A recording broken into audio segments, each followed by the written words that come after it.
عزیز طلباء طالبات، آج کے اس ویڈیو سبق میں ہم اردو کی نامور افسانہ نگار عصمت چغتائی کے افسانے چوتھی کا جوڑا کے بارے میں گفتگو کریں گے۔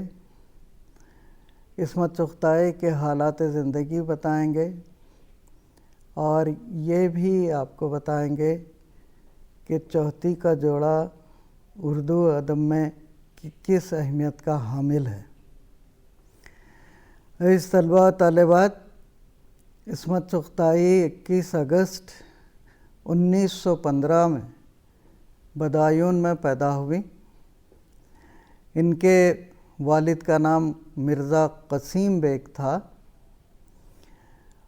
ان کے والد اور والدہ سے 10 بچے پیدا ہوئے۔ ان میں عصمت چغتائی کا نمبر 9 تھا۔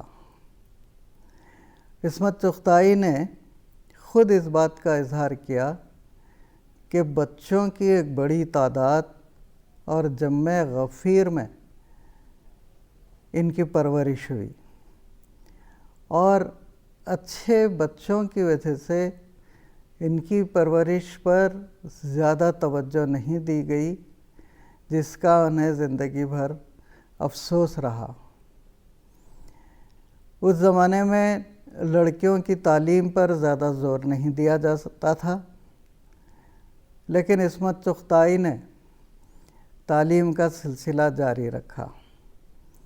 وہ دوسرے بچوں کی طرح آگرہ کے ایک اسکول سے انہوں نے تعلیم کا آغاز کیا۔ اس کے بعد جب ان کے والد کا تبادلہ علی گڑھ ہو گیا تو انہوں نے علی گڑھ سے میٹرک کیا، وہیں سے ایف اے کیا۔ اس کے بعد آئی ٹی کالج سے انہوں نے بی اے پاس کیا۔ عصمت چغتائی کے بھائی عظیم بیگ چغتائی جب جاورا میں ایک اعلیٰ عہدے پر فائز ہوئے تو انہوں نے عصمت چغتائی کو وہاں بلا لیا، اور وہیں عصمت چغتائی ایک اسکول میں ہیڈ مسٹریس ہو گئی۔ ہیڈ مسٹریس ہونے کے بعد کچھ دن انہوں نے وہاں گزارے۔ جاورا کا جاگیردارانہ معاشرہ ان کو نہیں بھایا، وہ وہاں سے واپس آ گئیں، اور پھر انہوں نے علی گڑھ سے بی ٹی کیا۔ بی اے بھی انہوں نے علی گڑھ ہی سے کیا۔ پھر ان کی پوسٹنگ جودھ پور میں بحیثیت ہیڈ مسٹریس ہوئی۔ جودھ پور میں وہ ہیڈ مسٹریس کے طور پہ کام کرتی رہیں۔ جودھ پور سے وہ بامبے آئیں اور یہاں بھی وہ ہیڈ مسٹریس ہوئیں۔ یہاں ان کی ملاقات شاہد لطیف سے ہوئی۔ شاہد لطیف فلموں میں کہانیاں اور مکالمے لکھتے تھے اور بمبئی ٹاکیز سے وابستہ تھے۔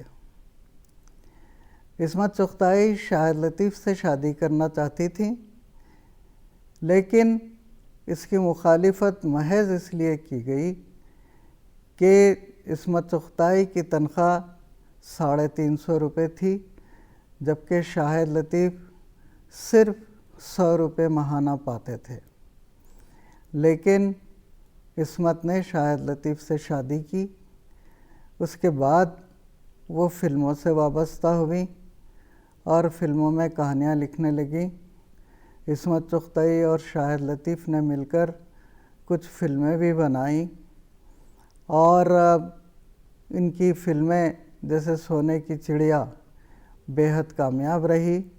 وہ آخری دم تک بامبے میں رہیں۔ یہاں انہوں نے چرچ گیٹ پہ ایک خوبصورت فلیٹ خریدا۔ ان کی 2 لڑکیاں تھیں، دونوں لڑکیوں کی پرورش کی، اور اس طرح عصمت چغتائی نے ایک بھرپور زندگی گزاری۔ 24 اکتوبر 1991 کو ان کا انتقال بامبے میں ہوا۔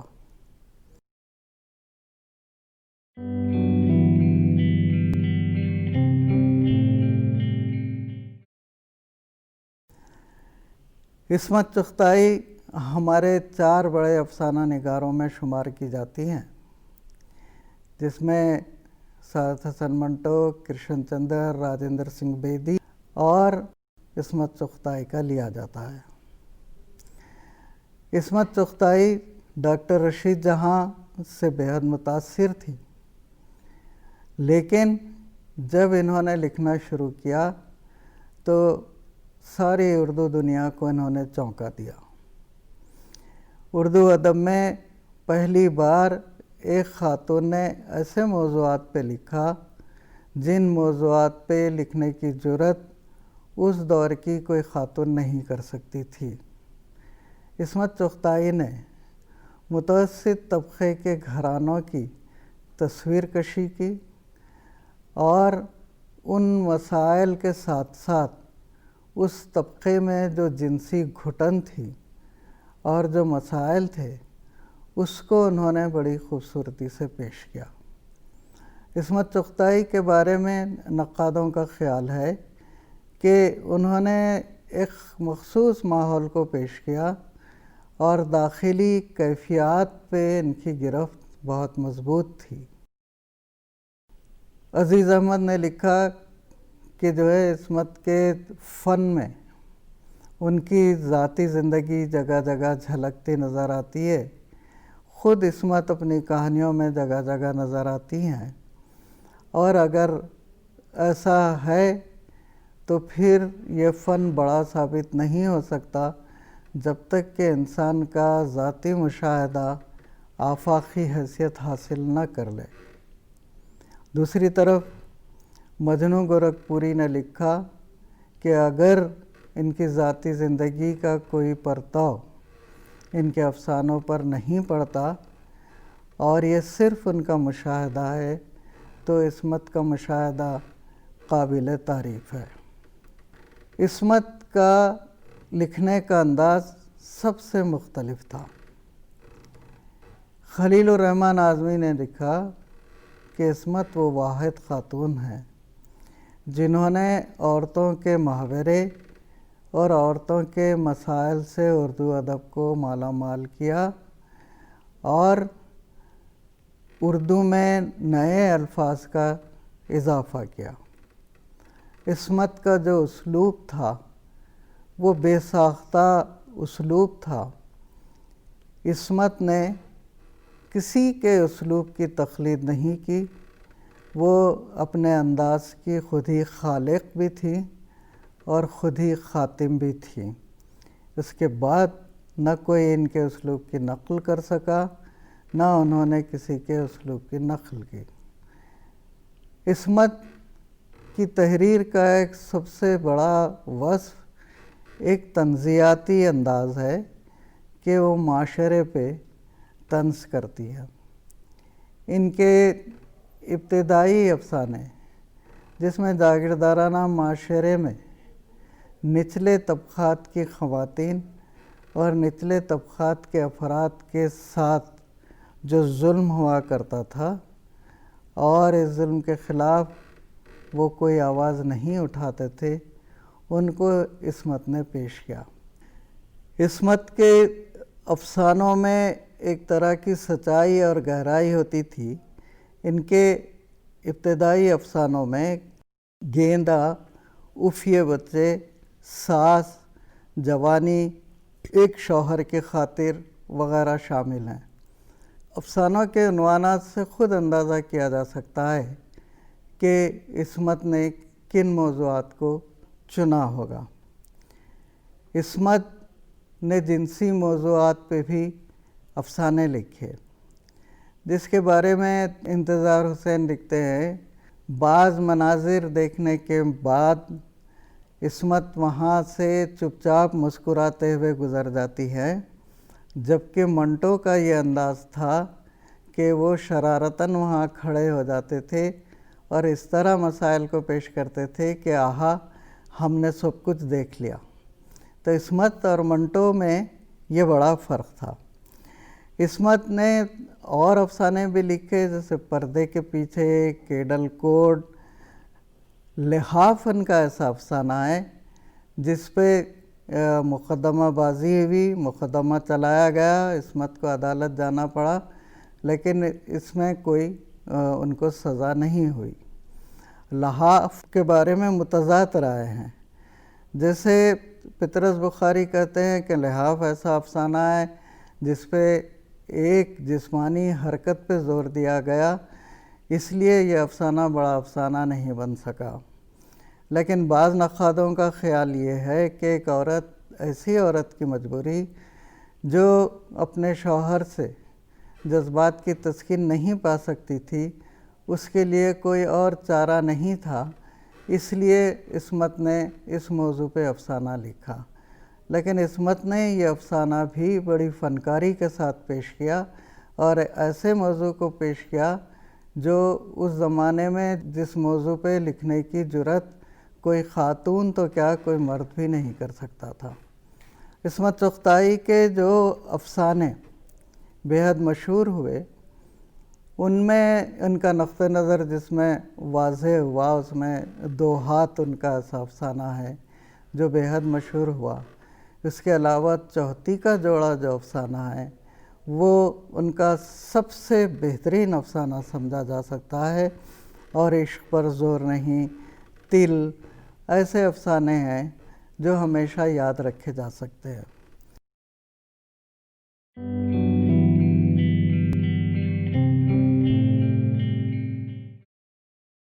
چوتھی کا جوڑا عصمت چغتائی کا یہ وہ افسانہ ہے جس کو ہم عالمی ادب کے مقابلے میں رکھ سکتے ہیں۔ یہ متوسط طبقے کی کہانی ہے، ایسا متوسط طبقہ جو بڑی مشکل سے اپنی زندگی گزار رہا ہے۔ اس میں 3-4 کردار ہیں۔ یہ بی اماں کی کہانی ہے جو کپڑے سینے میں مہارت رکھتی ہیں، کپڑے بیچنے میں مہارت رکھتی ہیں۔ عصمت ہم کو بتاتی ہے کہ جب کوئی کپڑا سلنا مشکل ہو جاتا ہے تو لوگ بی اماں کے پاس کپڑا لے کے آتے ہیں، تو اس مہارت سے وہ اس کو کاٹتی ہے اور بیونتی ہے کہ وہ جوڑا سل جاتا ہے۔ اس میں ان کو مہارت تھی، تو محلے کے لوگ ان سے کپڑے سلاتے تھے۔ شادی کے کپڑے بھی وہ سیتی تھی، اور دلہنوں کے لیے جو کپڑے تیار کیے جاتے تھے وہ سینے میں بھی ان کو مہارت حاصل تھی۔ لیکن سب سے بڑی ٹریجڈی یہ تھی کہ ان کی لڑکی کبریٰ جوان ہو گئی تھی، اور اس کی شادی کی فکر تھی، اور اس کے لیے کوئی پیام نہیں آ رہا تھا، اور کبریٰ ایک معمولی شکل و صورت کی لڑکی تھی جس کے بارے میں عصمت لکھتی ہیں کہ کب اس پہ میٹھا برس آیا اور کب نمکین ہو گیا، کب اس پہ جوانی آئی اور کب چلی گئی، اس کا کوئی پتہ نہیں چل سکا۔ ایک متوسط طبقے کی لڑکی جو انتہائی شرما کے، گھبرا کے، اپنے ماں باپ کی ہر بات مانتے ہوئے گھر میں زندگی گزار رہی ہے، اس کی شادی کی فکر ہے۔ اس کی شادی کی فکر اس کے والد کو بھی ہے۔ اس کے والد دق کے مریض ہیں، کھانستے رہتے ہیں، لیکن ان کو اندازہ ہے کہ نہ ان کے پاس اتنی استطاعت ہے کہ وہ کبریٰ کی شادی کر سکے، کوئی اچھا سا لڑکا تلاش کر سکے، اور نہ ان کے پاس اتنا پیسہ ہے کہ وہ سلیقے سے اپنا علاج کر سکے۔ ہر کچھ تھوڑی دیر کے بعد ان پہ کھانسی کا دورہ پڑتا ہے۔ جب ان سے کہا جاتا ہے کہ وہ علاج کیوں نہیں کراتے، تو وہ کہتے ہیں کہ ڈاکٹر کہتا ہے کہ مرغن غذائیں کھائیں، کچھ گھی اور ملائی کھائیں اور اپنی صحت کا خیال رکھیں، لیکن میں یہ چیزیں کہاں سے لا سکتا ہوں؟ ڈاکٹر تو اس طرح سے کہتے رہتے ہیں، اور میں ٹھیک ہوں، بس کسی طرح میری صحت ٹھیک ہے، فکر کرنے کی ضرورت نہیں۔ اس طرح وہ اپنی بیماری کو ٹالتے چلے جاتے ہیں۔ اور عصمت نے بڑے فنکارانہ انداز میں بتایا یہ کہانی بیان کرنے والا تیسرا کردار ہے جو بی اماں کی دوسری لڑکی ہے حمیدہ۔ حمیدہ کی زبانی انہوں نے پوری کہانی بیان کی۔ تو حمیدہ لکھتی ہے کہ میں اپنے والد کی گود میں بیٹھا کرتی تھی، اور جب والد کو کھانسی کا دورہ پڑتا تھا تو مجھے بڑا غصہ آتا تھا کہ جس طرح سے مجھے جھٹکے لگتے تھے، میں غصے کا اظہار کرتی تو والد ہنسنے لگتے۔ اور عصمت نے لکھا کہ ایک دن ابا جب دہلیز پہ گرے تو ان کو اٹھانے کے لیے کسی ڈاکٹر کسی حکیم کی ضرورت نہیں پڑی، اور اس کے بعد حمیدہ نے میٹھی روٹی کے لیے ضد کرنا چھوڑ دیا۔ ان مختصر سے جملوں میں عصمت چغتائی نے گھر کا پورا نقشہ کھینچ دیا کہ کس طرح کی مجبوری تھی، اور ایک چھوٹی سی بچی کو احساس ہو گیا کہ اب اس کی کوئی خواہش پوری کرنے والا کوئی فرد اس گھر میں موجود نہیں ہے۔ گھر کے حالات ایسے ہیں کہ جہاں خواہشوں کا دم گھوٹنا ہے اور کسی طرح کی خواہش کرنے کی یہاں کوئی گنجائش نہیں ہے۔ جب والد کا انتقال ہو جاتا ہے تو بی اماں دیکھتی ہیں کہ کبریٰ کے بال سفید ہونے لگے ہیں، اس کی صحت خراب ہوتی جا رہی ہے، لیکن کہیں سے کوئی پیام نہیں آتا۔ کہا جاتا ہے کہ عصمت نے یہ کہانی اس زمانے میں لکھی جب تقسیم کا عمل شروع ہوا تھا، اور ملک تقسیم ہونے کے بعد بہت سے خاندان پاکستان منتقل ہو گئے تھے، اور جو متوسط طبقے کے مسلمان پاکستان جانے کو جنہوں نے ترجیح نہیں دی تھی، جو پاکستان نہیں جانا چاہتے تھے، وہ یہیں رہ گئے، لیکن بہت سے لڑکے پاکستان چلے گئے، اور بیچ میں ایک ایسا پیریڈ آیا کہ لڑکوں کی تلاش کرنا بہت مشکل ہو گیا، اور لڑکیوں کی شادی ایک بہت بڑا مسئلہ پیدا کرتی تھی اس دور میں۔ لیکن دیکھا جائے تو یہ مسئلہ آج بھی ہر جگہ موجود ہے۔ یہ مسلم متوسط طبقے کے گھرانوں ہی میں نہیں، ہر مذہب کے ماننے والوں کی لڑکیوں کی شادی آج تک ایک مسئلہ بنی ہوئی ہے۔ اس لیے بھی عصمت کی یہ کہانی کبھی مرے گی نہیں۔ تو کہانی یوں آگے بڑھتی ہے کہ بی اماں بڑی حد تک مایوس رہتی ہیں کہ کس طرح سے اس لڑکی کی شادی کی جائے۔ جو کپڑے انہوں نے لڑکی کی شادی کے لیے سیے تھے، تیار کیے تھے، وہ پرانے ہوتے چلے جاتے ہیں، بوسیدہ ہوتے چلے جاتے ہیں۔ ایک ایک جوڑا جو پرانا ہوتا ہے وہ نکال دیا جاتا ہے، لیکن پھر بھی لڑکی کے کسی جگہ سے کوئی پیغام نہیں آتا۔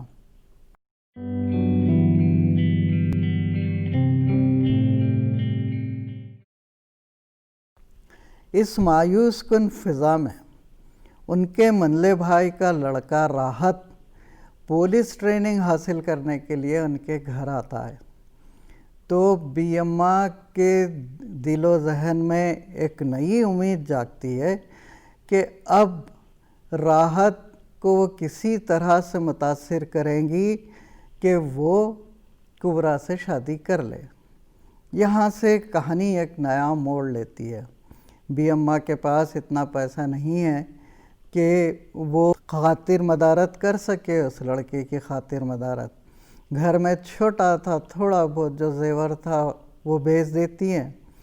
ایک کمرہ ٹھیک کیا جاتا ہے، خود کبریٰ اپنے ہاتھوں سے کمرے پہ چونا ڈالتی ہے، اس کے ہاتھ پک جاتے ہیں، لیکن ایک توقع ہے کہ یہ لڑکا اس کی زندگی میں کوئی بہار لے کے آئے گا۔ اب گھر کی ایک ایک چیز فروخت ہوتی جاتی ہے، اور اس لڑکے کا دوزخ بھرا جاتا ہے، اس کا پیٹ بھرا جاتا ہے اچھے اچھے کھانے پکا کے۔ کبریٰ دن رات باورچی خانے میں گھسی رہتی ہے، کبھی کباب بنائے جا رہے ہیں، کبھی کوئی چیز تلی جا رہی ہے، کبھی پلاؤ بنایا جا رہا ہے۔ وہ راحت جو لڑکا ہے اس کے کپڑے دھوئے جا رہے ہیں، اس کی گندی بنیان، اس کے پیتابے، ان سب کو دھو کے صاف ستھرا رکھا جا رہا ہے، اس کا ہر طرح سے خیال رکھا جا رہا ہے، لیکن بالکل پتہ نہیں چلتا کہ وہ لڑکا کبریٰ کے بارے میں کچھ سوچتا بھی ہے یا اس کی دلچسپی بھی ہے یا نہیں ہے۔ بی اماں کی ایک منہ بولی بہن اسے مشورہ دیتی ہے کہ یہ جو چھوٹی بہن ہے یہ آخر کس دن کام آئے گی۔ ان کا جملہ یہ ہوتا ہے کہ یہ چھوٹی نگوڑی آخر کس بقرعید کے کام آئے گی۔ تو اس سے کہا جاتا ہے کہ دیکھو جو سالیاں ہوتی ہیں ان کو بہن بھائیوں سے مذاق کرنا چاہیے تاکہ ان کا دل لگا رہے، اس کے بعد جب شادی ہو جائے گی تو وہ خود بخود اپنی بیوی کے ساتھ چلا جائے گا اور سالی کی شادی بھی کسی اور جگہ ہو جائے گی۔ عصمت چغتائی نے معاشرے کی اس کمزوری اور خرابی کی طرف اشارہ کیا جہاں سالیاں اپنے بہن بھائیوں سے مذاق کر کے ان کی دلچسپی کا سامان مہیا کرتی ہیں۔ بہت اصرار کر کے حمیدہ سے کہا جاتا ہے کہ وہ راحت سے کچھ مذاق کیا کرے، ہنسی مذاق کیا کرے۔ بڑی مشکل سے حمیدہ تیار ہوتی ہے کہ کسی نہ کسی طرح میری بہن کی زندگی بن جائے گی، اور اس کی بہن کی آنکھوں میں جو التجا ہوتی ہے کہ تم میری بات مان لو، تو حمیدہ سے کہا جاتا ہے کہ وہ اپنے اس راحت سے مذاق کرے۔ ایک ترکیب ذہن میں آتی ہے اور یہ کیا جاتا ہے کہ کھلی کے کباب بنا کے اس کو پیش کیے جاتے ہیں۔ اب وہ کھلی کے کباب راحت کے سامنے لے جاتی ہے تو راحت بڑے مزے میں کباب کھا لیتا ہے۔ اب یہ واپس آ کے کہتی ہے کہ اماں وہ تو بڑے مزے سے کھا رہے ہیں، تو کہتے کہ اس سے کہو کہ تم نے یہ مذاق کو سمجھا نہیں اور کھلی کے کباب کھا گئے۔ یہ جا کے کہتی کہ بھجان آپ نے تو کھلی کے کباب کھا لیے، آپ نے پہچانا ہی نہیں، ہم نے آپ کے ساتھ مذاق کیا اور کھلی کے کباب کھلا دیے۔ وہ حیرت سے پوچھتا ہے کہ پھر میں روزانہ کیا کھاتا رہا۔ اب ان کے دل پہ اتنی چوٹ پڑتی ہے کہ یہ اپنا خون جلا کے ایک ایک پیسہ اکٹھا کر کے اس کے لیے گوشت لاتے ہیں، گوشت کے نئے نئے پکوان پکاتے ہیں، اور اس کمبخت کو یہ بھی تمیز نہیں ہے کہ ان لوگوں نے جو کچھ کھلایا اس کے ذائقے کی تعریف کرنے کے بجائے وہ کہتا ہے کہ وہ اب تک کھلی کھاتا رہا۔ پھر تنزیہ کہتا ہے کہ کیا اب لکڑی کے برادے کی کوئی چیز تیار کی جائے گی میرے لیے؟ تو بہت یہ لوگ مایوس ہو جاتے ہیں، اور لیکن یہ جو راحت ہے لڑکا وہ حمیدہ میں دلچسپی لینے لگتا ہے، کبھی اس کا ہاتھ پکڑ لیتا ہے، اس کی چوڑیاں ٹوٹ جاتی ہیں۔ کبریٰ بڑی محنت کر کے اس پہ جب سویٹر اس کو بن کے دیتی ہے اور حمیدہ کے ذریعے سے پہنچاتی ہے تو کہتا ہے کہ سویٹر تم پہن لو، تم کو زیادہ اس کی ضرورت ہے اور تم پہ زیادہ اچھا لگے گا۔ وہ وہاں سے آ جاتی ہے۔ ایک دن وہ واپس آتی ہے اور ماں سے کہتی ہے کہ ماں یہ آدمی اچھا مجھے نہیں لگتا، اس نے میری چوڑیاں توڑ دی۔ تو ماں ہنستے ہوئے کہتی ہے ارے یہ اس نے تو مذاق کیا، اب جب بہن کی چوتھی ہوگی اس دن اس مذاق کا سارا بدلہ لے لینا۔ پھر کبریٰ بھی اس سے پوچھتی ہے کہ یہ کھانوں کے بارے میں انہوں نے کیا کہا، سویٹر کے بارے میں کیا کہا؟ تو اس کا دل رکھنے کے لیے حمیدہ کہتی ہے کہ وہ تو کہہ رہے تھے کہ جن ہاتھوں نے یہ کھانا پکایا میرا جی چاہتا ہے کہ ان انگلیوں کو چوم لوں، حالانکہ ایسا کچھ نہیں ہوتا۔ وہ بتانا چاہتی ہے کہ راحت اچھا آدمی نہیں ہے، پھر بھی وہ بہن سے اشارتاً کہتی ہے کہ باجی یہ جو آدمی ہے راحت مجھے ٹھیک نہیں لگتا، لیکن کبریٰ کے آنکھوں میں مایوسی دیکھ کر وہ کھل کے نہیں بتا سکتی کہ اس آدمی کی نیت بہت خراب ہے۔ آخر میں منہ بولی بہن کے ساتھ مشورہ کر کے بی اماں سوچتی ہیں کہ اب کیا کیا جائے۔ یہ طے ہوتا ہے کہ مشکل کشا کی نیاز دلائی جائے۔ آپ گھر میں جوان لڑکیاں جمع ہوتی ہیں، وہ ان مشکل کشا کی تعریف میں نظمیں پڑھی جاتی ہیں، اور ایک ملیدہ تیار کیا جاتا ہے۔ یہ کہا جاتا ہے کہ اگر یہ ملیدہ کھا لے راحت تو وہ کسی نہ کسی طرح شادی پہ راضی ہو جائے گا۔ اب حمیدہ کو تیار کر کے بھیجا جاتا ہے کہ جاؤ تم راحت کو یہ ملیدہ کھلا کے آؤ۔ بیک گراؤنڈ میں مشکل کشا کی تعریف میں لڑکیاں گیت گاتی رہتی ہیں۔ جب یہ ملیدہ لے کے جاتی ہے تو عصمت نے انتہائی فنکارانہ انداز میں لکھا کہ اسے ایسا لگتا ہے اس کا ہاتھ کسی غار میں پڑ گیا اور وہ اندر ہی اندر ڈوبتی چلی جا رہی ہے۔ ملیدے کی تھالی لالٹین پہ گری، لالٹین زمین پہ گر کے اس نے دم توڑ دیا، ایک طرح کا اندھیرا چھا گیا، اور اس کے بعد اسے لگا کہ وہ اندھیرے میں ڈوبتی ہی چلی جا رہی ہے۔ دوسرے دن راحت میاں اپنے گھر لوٹ جاتے ہیں اور بتاتے ہیں کہ ان کی شادی طے ہو گئی۔ کبریٰ دق کی مریض ہو جاتی ہے اور آہستہ آہستہ وہ موت کو گلے لگا لیتی ہے۔ حمیدہ کی عزت اس طرح سے لٹ جاتی ہے، اس کی زندگی خراب ہو جاتی ہے۔ بی اماں جو چوتھی کا جوڑے کا خواب دیکھتی ہے، بی اماں جو چوتھی کا جوڑا بنانے میں ماہر ہیں، وہ اپنی بیٹی کا کفن بیوتنے میں مصروف ہو جاتی ہیں اور دیکھتی ہیں کہ کفن کا کپڑا اپنی بیٹی کے لیے کافی ہوگا کہ نہیں ہوگا۔ اس طرح ایک بڑی ٹریجڈی پہ یہ کہانی ختم ہوتی ہے۔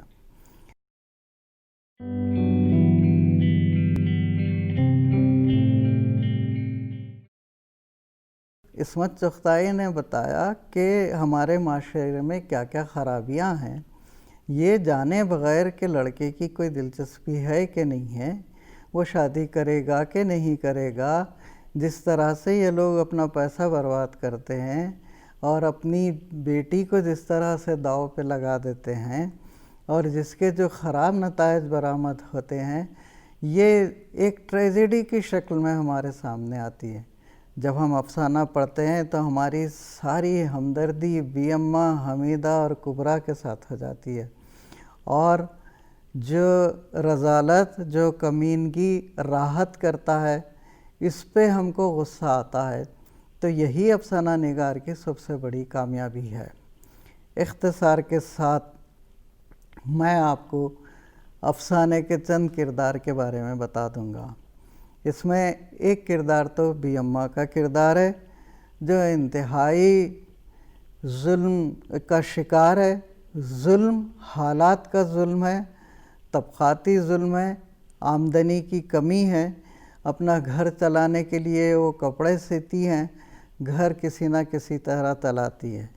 ایک معصوم عورت جس کی سب سے بڑی خواہش یہ ہے کہ اس کی بیٹی کی شادی ہو جائے، اور اس کے لیے وہ ہر کوشش کر کے دیکھتی ہے، اپنا زیور فروخت کر دیتی ہے، اس کو منانے کے لیے سب کچھ کرتی ہے، کیونکہ اب اس کا شوہر بھی اس کے ساتھ نہیں ہے، اور اتنی بڑی ٹریجڈی وہ سہ جاتی ہے۔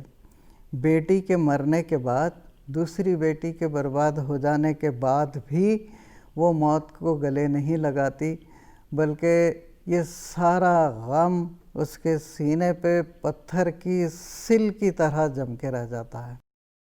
بی اماں کے کردار کے بعد کبریٰ کا کردار ہے۔ ایسی کتنی لڑکیاں متوسط طبقے میں پڑی ہوئی ہیں جن کو نہ صاف ہوا ملتی ہے، نہ اچھی غذا ملتی ہے، نہ جن کی کوئی مرضی ہے، نہ جو کسی پہ اپنی خواہش کا اظہار کر سکتی ہیں۔ بالکل مشین کے ایک پرزے کی طرح ماں باپ نے جو کہا اس کو مان لیا، کوئی خواہش ذہن میں نہیں ابھری، کوئی خواب نہیں دیکھا، نہ جسم پہ بہار آئی، نہ جوانی آئی، نہ کچھ اپنے لیے سوچا، جو کہتے گئے اس پہ حکم بجا لاتی رہی، اور اندر اندر گھٹتی رہی، ہاتھ سے محنت کرتے رہی، ذہنی تناؤ کا شکار رہی۔ اس کو اس بات کا شدید احساس ہے کہ آج ماں جس پریشانی میں مبتلا ہے اس کی وجہ وہ خود ہے۔ اگر اس کی شادی ہو جاتی اور اس کا بوجھ یہاں سے ہٹ جائے تو اس کی ماں کی ساری مصیبتیں دور ہو جائیں، لیکن اس کے ہاتھ میں کچھ نہیں ہے، وہ بے بس ہے، وہ کچھ نہیں کر سکتی، لیکن جو کچھ اس سے کرنے کے لیے کہا جاتا ہے وہ اس سے انکار نہیں کرتی۔ ایک بالکل مظلوم کردار جو موت کا شکار ہو جاتا ہے۔ سب سے جاندار کردار اس میں حمیدہ کا ہے۔ حمیدہ جو بظاہر ایک ماڈرن عورت ہے، جس کے ذہن میں احتجاجی خیالات آتے ہیں، جو اپنے سسٹم کے خلاف سوچتی ضرور ہے، لیکن حمیدہ اس کہانی کو بیان کرنے کے لیے جو کردار سب سے زیادہ مناسب تھا وہ حمیدہ ہی کا کردار تھا، لیکن حمیدہ ہماری ابھی اس دور تک نہیں پہنچی تھی جہاں بغاوت کی جائے، جہاں غلطی کے خلاف جم کے کھڑے ہو سکے، لیکن جو باتیں خراب ہے اس کے بارے میں اس کے ذہن میں ایک طرح کا احتجاج ضرور جاگتا ہے۔ اور اس میں حمیدہ کے والد کا کردار ہے جو بے عمل ہے، جو مجبور ہے، جو بیمار ہے، اور راحت ہے جو چالاک ہے، اتنے دن گھر میں رہا، کھاتا پیتا رہا، کبھی اس نے یہ نہیں بتایا کہ اس کی شادی طے ہو چکی ہے اور اس کے ساتھ جو کچھ کیا جا رہا ہے وہ گھر میں ہے۔ اس کو اپنی پھوپھی کے حالات کا اندازہ ہے کہ کس مصیبت سے یہ لوگ زندہ ہیں اور کس مصیبت سے اس کا جو ہے پیٹ بھر رہے ہیں، اس کے باوجود وہ اپنی کمینگی کا اظہار کرتا ہے۔ کردار کے اعتبار سے، اسلوب کے اعتبار سے، مکالموں کے اعتبار سے عصمت چغتائی کا یہ ایک ایسا شاندار افسانہ ہے جس کا موضوع کبھی پرانا نہیں ہوگا، اور ہم کو اندازہ ہوگا کہ عورتیں کتنی مجبور ہیں۔